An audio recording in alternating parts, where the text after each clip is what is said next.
നാമം വാഴ്ത്തപ്പെടുമാറാകട്ടെ. നാം ഒരു പരിശുദ്ധ നോമ്പിൻ്റെ കാലഘട്ടത്തിലൂടെ കടന്നു പോവുകയാണ്. നോമ്പുകാലം വെറും ഉപവാസത്തിൻ്റെയും ഭക്ഷണങ്ങൾ ഒഴിവാക്കുന്നതിൻ്റെയും കാലമല്ല. ഓരോ വിശ്വാസിയും സ്വയം ശോധന ചെയ്യുന്നതിനും സ്വയം ശുദ്ധീകരിക്കുന്നതിനും ദൈവസന്നിധിയിൽ കടന്നു വരുന്നതിനും തിരുവചനം ധ്യാനിക്കുന്നതിലൂടെ മറ്റുള്ളവരുമായി നിരപ്പ് പ്രാപിക്കുന്നതിനുമുള്ള കാലമാണ്. ഈ നൊയമ്പുകാലം നമ്മോട് ചില ചോദ്യങ്ങൾ ചോദിക്കുന്നുണ്ട്. നാം ഉപേക്ഷിക്കേണ്ട കാര്യങ്ങൾ ഉപേക്ഷിക്കുന്നുണ്ടോ? എൻ്റെ ജീവിതത്തിൽ മാറ്റം വരുത്തേണ്ട മേഖലകൾ എന്തൊക്കെയാണ്? നമ്മുടെ ഹൃദയം മറ്റുള്ളവരോട് ക്ഷമിക്കുവാനും മറ്റുള്ളവരോട് കരുണ കാണിക്കുവാനും തയ്യാറാണോ? നോമ്പുകാലം നമ്മെ പഠിപ്പിക്കുന്നത് നഷ്ടത്തിലൂടെ നേട്ടത്തിലേക്കുള്ള വഴി തന്നെയാണ്.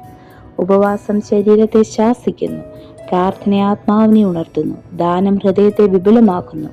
സ്വാർത്ഥത വെടിഞ്ഞാൽ സ്നേഹം വളരും, അഹങ്കാരം വിട്ടാൽ താഴ്മയും വിനയവും ഉണ്ടാകും, പാപം ഉപേക്ഷിച്ചാൽ പൊതുജീവൻ പ്രാപിക്കും.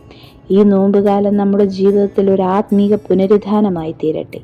നമ്മുടെ ചിന്തയ്ക്കായി യോവേൽ പ്രവാചകന്റെ പുസ്തകം 2-ാം അധ്യായം 13-ാം വാക്യം.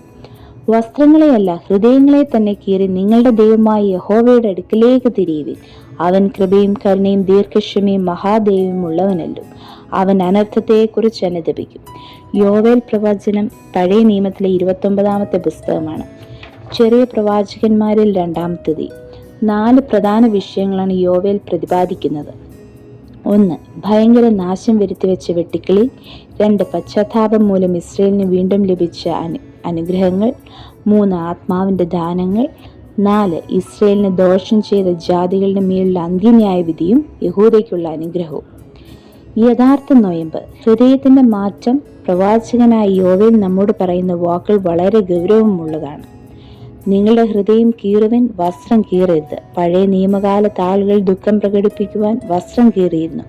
ഇത് പുറമേയുള്ള ഒരു അടയാളമായിരുന്നു. പുറമേയുള്ള അടയാളങ്ങളല്ല, ഹൃദയത്തിൻ്റെ മാറ്റമാണ് ആവശ്യമെന്ന് പ്രവാചകൻ പറയുന്നു.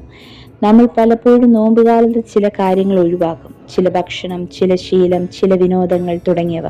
ഇത് നല്ല കാര്യമാണ്. എന്നാൽ യഥാർത്ഥത്തിൽ നമ്മുടെ ഹൃദയം മാറുന്നുണ്ടോ? നോമ്പുകാലത്തും ഉപവസിക്കുമ്പോഴും നമ്മുടെ ഹൃദയത്തിൽ അഹങ്കാരം, കോപം, അസൂയ, ക്ഷമയില്ലായ്മ എന്നിവയുണ്ടെങ്കിൽ നമ്മുടെ നോമ്പ് പൂർണ്ണമാകുന്നില്ല. ദൈവം ആഗ്രഹിക്കുന്നത് പുറമേയുള്ള മാറ്റം മാത്രമല്ല, അകമേയുള്ള മാറ്റം കൂടെയാണ്. രണ്ടാമതായി നമുക്കിവിടെ കാണുവാൻ സാധിക്കുന്നത് കർത്താവിൻ്റെ അടുക്കൽ മടങ്ങി വരുവിൻ.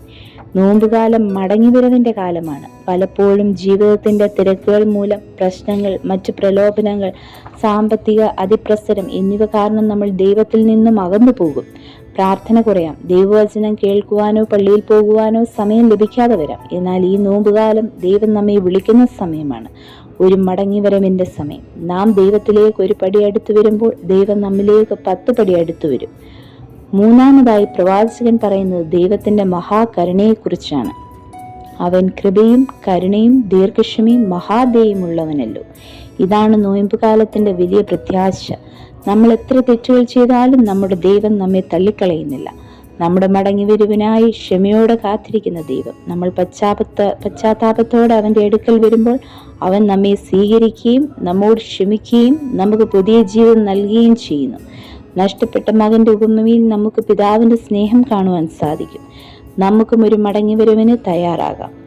നമ്മുടെ ജീവിതത്തിൽ നോമ്പിൻ്റെ ഫലം പുറപ്പെടുവിക്കുന്നവരാകണം. ഈ ഒരു നോമ്പുകാലം കഴിയുമ്പോൾ നമ്മുടെ ജീവിതത്തിൽ ചില മാറ്റങ്ങൾ സംഭവിക്കണം. കൂടുതൽ പ്രാർത്ഥിക്കുന്ന ഒരു ജീവിതം, മറ്റുള്ളവരോട് ക്ഷമിക്കുവാനുള്ള ഒരു മനസ്സ്, ദാരിദ്ര്യം ദുഃഖത്തിലിരിക്കുന്നവരോടും കരുണ കാണിക്കുവാനുള്ള ഒരു ഹൃദയം, ദൈവത്തോട് കൂടുതൽ അടുത്ത ബന്ധം. നോമ്പുകാലം കൃപയുടെ അവസരമാണ്. നമ്മുടെ ഹൃദയം ദൈവത്തിനായി തുറക്കാം, പാപങ്ങളിൽ നിന്നും മടങ്ങാം, പുതിയൊരു ജീവിതത്തിലേക്ക് മുന്നേറാം. അങ്ങനെ ഈ നോമ്പുകാലം വെറും ആചാരങ്ങളുടെ കാലമല്ല, മറിച്ച് ആത്മീയ പുതുക്കലിന് അനുഗ്രഹിക്കപ്പെട്ട സമയമായി മാറട്ടെ. കർത്താവായ ദൈവം നമ്മെ എല്ലാവരെയും ധാരാളമായി അനുഗ്രഹിക്കുമാറാകട്ടെ.